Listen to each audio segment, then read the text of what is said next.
দুনিয়ার মুসলমান আল্লাহর গোলাম, আল্লাহ রাব্বুল আলামিন বলেন ওয়া ইন্নাকা লাআলা খুলুকিন আযীম।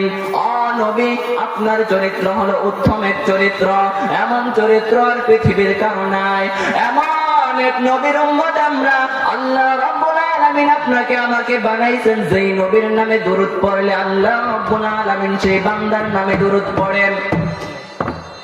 বলতেছিলাম দুনিয়ার মুসলমান আল্লাহ রাব্বুল আলামিন এর জন্যই বলেন ইয়া আইয়ুহান নাসু উবুদু রাব্বাকুমুল্লাযী খালাকাকুম ওয়াল্লাযীনা মিন ক্বাবলিকুম লাআল্লাকুম তাত্তাকুন। কেন আল্লাহ রাব্বুল আলামিনের দরবারে ফিরে আসবা? আল্লাহ রাব্বুল আলামিন বলেন যেন তাকওয়া অবলম্বন করতে পারো। এখন তাকওয়া কোথায় পাওয়া যায়? ও দুনিয়ার মুসলমান, আল্লাহর নবীর আদর্শের মধ্যে রয়েছে তাকওয়া। এজন্যই আল্লাহর নবীর আদর্শের সার্টিফিকেট আল্লাহ রাব্বুল আলামিন স্বয়ং নিজে দিয়েছেন। আল্লাহ রাব্বুল আলামিন বলেন লাকাদ কানা লাকুম ফি রাসূলিল্লাহি উসওয়াতুন হাসানাহ।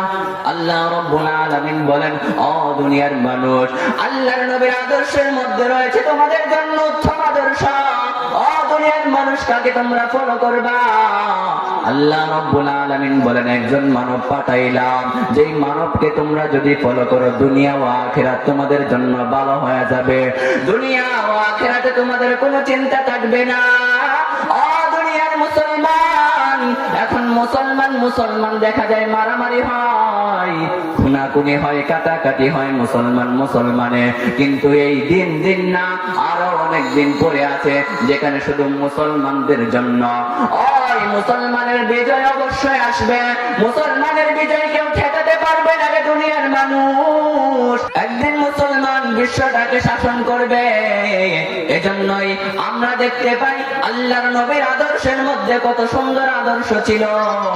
আল্লাহর নবী কেমন ভাবে তার আদর্শ অনুযায়ী দেশটাকে চালাইছেন আপনি আমি যদি লক্ষ্য করি তাহলে দেখতে পাবো আল্লাহর নবী সাহাবায়ে কেরাম কেমন ভাবে চলেছেন। এই দুনিয়ার মধ্যে আপনাকে আমাকে সেভাবেই চলতে হবে। আবার মুসলমানদের দিন ফিরে আসবে, কথা বলেন ঠিক কিনা? দুঃসময়ের ঝড় যাবে থেমে ইনশাআল্লাহ, সম্ভাবনার গান উঠবে বেজে ইনশাআল্লাহ, লাখো শহীদের খুন যাবে না বৃথা ইনশাআল্লাহ, ত্যাগে আবার হবে মুক্তি আকাম ইনশাআল্লাহ, মৃত্যুকে কাছে টানা লক্ষ্যের পানে ছোট চালাও নতুন মহড়া ইনশাআল্লাহ, হবে কুপকাত যত জুলুমাত হাসবে আবার আমার প্রিয় বাংলা ইনশাআল্লাহ ইনশাআল্লাহ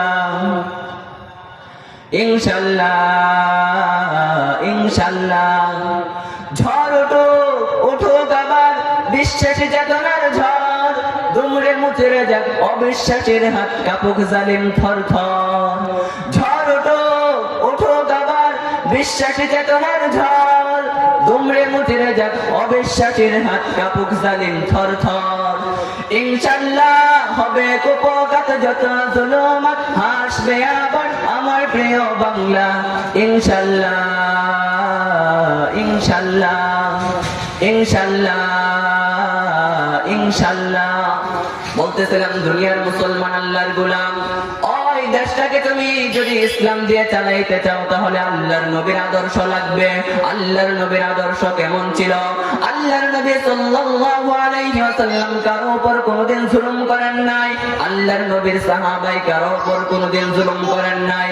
আল্লাহর নবী ইন্তেকালের পর হযরত আবু বকর রাদিয়াল্লাহু তাআলা আনহুকে সাহাবায়ে কেরাম সকলে মিলিয়া আল্লাহর নবী সাল্লাল্লাহু আলাইহি ওয়াসাল্লামের পরে যখন আবু বকরকে রাষ্ট্র চালানোর দায়িত্ব দেওয়া হলো, এবার আবু বকর রাদিয়াল্লাহু তাআলা আনহু দেশ চালাবার জন্য রেডি হয়ে গেল। দেশ চালানোর জন্য আবু বকর রাদিয়াল্লাহু তাআলা আনহু দেশ চালানোর জন্য রেডি হয়ে গেল। দেশকে কিভাবে ইসলাম অনুযায়ী চালানো যায়? কিছু লোক আছে আল্লাহর নবীর সাহাবী হযরত আবু বকর রাদিয়াল্লাহু তাআলা আনহুকে আবার প্রশ্ন করে, ও আবু বকর, এবার কি তুমি আগের মতোই থাকবা নাকি তোমার চেঞ্জ হয়ে যাবে?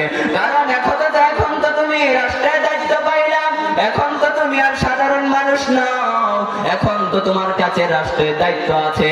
আবু বকর রাদিয়াল্লাহু তাআলা আনহুকে বলে, ছোট্ট ছোট্ট বাচ্চারা, মদিনার বাচ্চারা বলে, ও আবু বকর, তুমি কি আগের মতো আমাদের বকরিগুলার দুধ কি দহন করে দিবা, নাকি তুমি চেঞ্জ হয়ে যাইবা?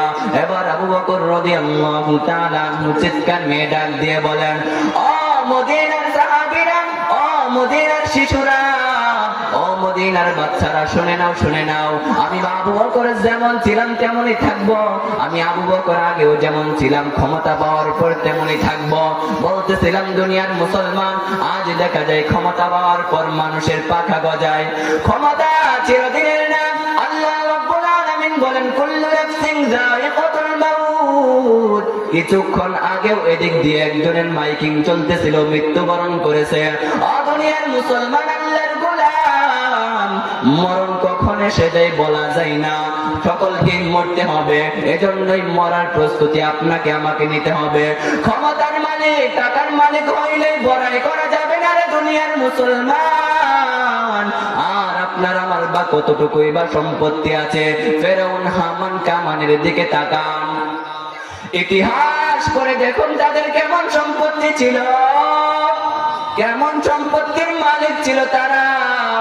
ইতিহাস পড়লে দেখতে পাবেন যে ফেরাউনের 70টা উট ছিল, শুধুমাত্র তার চাবিগুলা বহন করত। স্বর্ণ রূপা রাখার যে ঘরগুলো ছিল, সেই ঘরের তালার চাবি বহন করার জন্য 70টা উট সে পালন করত, শুধু চাবি বহন করার জন্য। আপনি আমি কয় টাকার মালিক হয়েছি? আপনি আমার কতটুকুই বা সম্পত্তি আছে? দুনিয়ার মুসলমান, বড়াই করে কোনো লাভ নাই। চোখ বন্ধ হয়ে গেলে দেখবেন দুনিয়া আপনার জন্য অন্ধকার।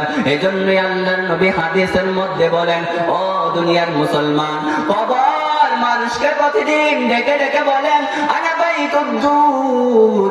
কবর বলে, আমি পোকামাকড়ের ঘর। আনা বাইতুল ওয়াহদা, আমি পোকামাকড়ের ঘর, আমি একাকিত্বের ঘর।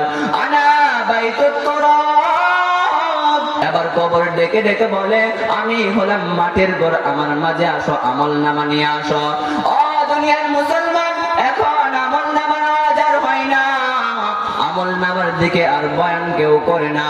আমল নামা কে কিভাবে করতেছে ওইটার দিকে মানুষের মন নাই। এজন্য আমল করতে হবে, নিজের জীবনকে সাজাতে হবে, নিজের জীবন নিজেকেই সাজাতে হবে। যুবক মুসলমান ভাই আমার, আল্লাহর নবী সাল্লাল্লাহু আলাইহি ওয়াসাল্লামের আদর্শের চেয়ে অন্য কোনো আদর্শ কখনোই সেরা হতে পারে না। গুগলে চার্জ করবেন, ইউটিউবে চার্জ করে দেখবেন, বর্তমানে সারা বিশ্বের মানুষের মধ্যে সর্বোত্তম চরিত্রকার আপনি গুগলে সার্চ করলে হযরত মুহাম্মদ সাল্লাল্লাহু আলাইহি ওয়াসাল্লামের নাম চলে আসবে। দুনিয়ার মুসলমান, এজন্য অহংকার করা চলবে না। অহংকার যারা করবে পতনের মূল তারা হয়ে যাবে।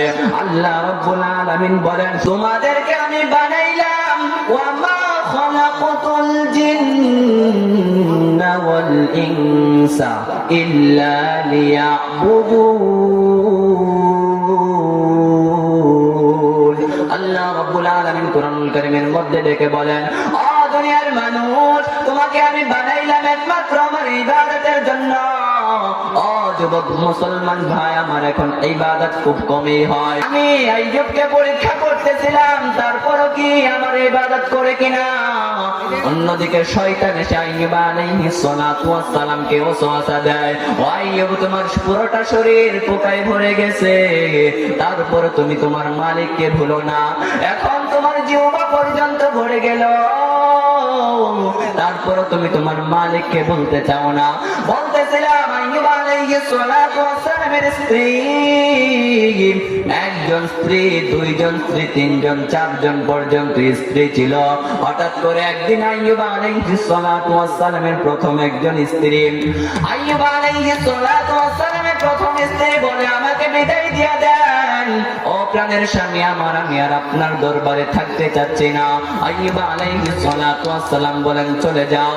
দ্বিতীয়ত আবার আইয়ুব আলাইহিস সালাতু ওয়াস সালামের দ্বিতীয় স্ত্রী বলে, ও আইয়ুব আলাইহিস সালাতু ওয়াস সালাম, ও প্রাণের স্বামী আমার, আমাকে বিদায় দেয়া দাও। তখন দ্বিতীয় স্ত্রীকে বিদায় দেয়া দিল।